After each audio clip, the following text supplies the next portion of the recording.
pointing to that child who was still in their midst. And that child represented all humble disciples who put faith in Jesus.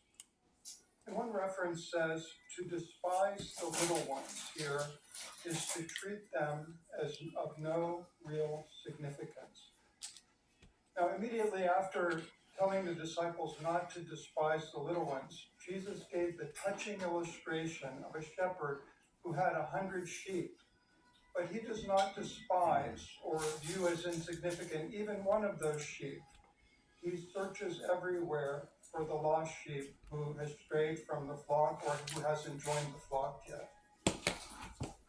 So that leads us to our second question. How is Jehovah caring for little ones of the earth today?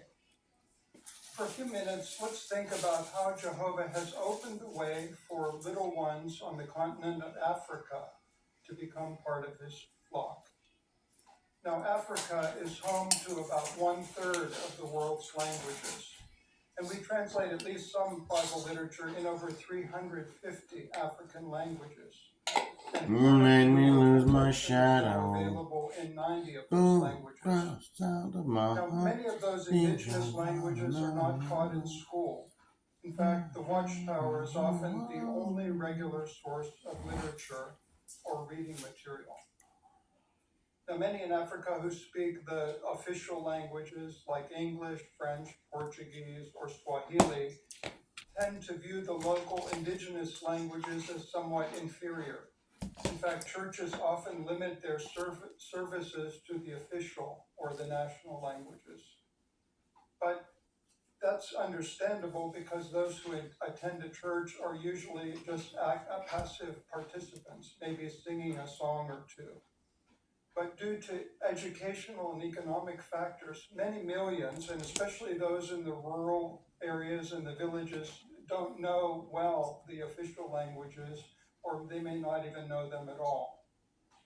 But that does not stop Jehovah from finding his sheep who speak those languages.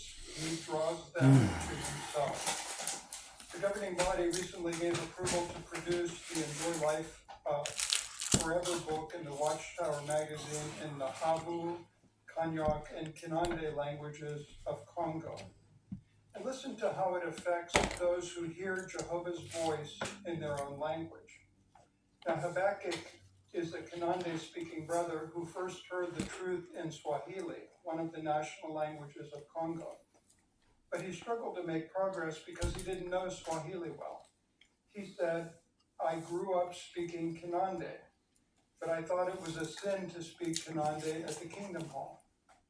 When we started having meetings in Kinande, I realized that it was not a sin against Jehovah to speak it." So we're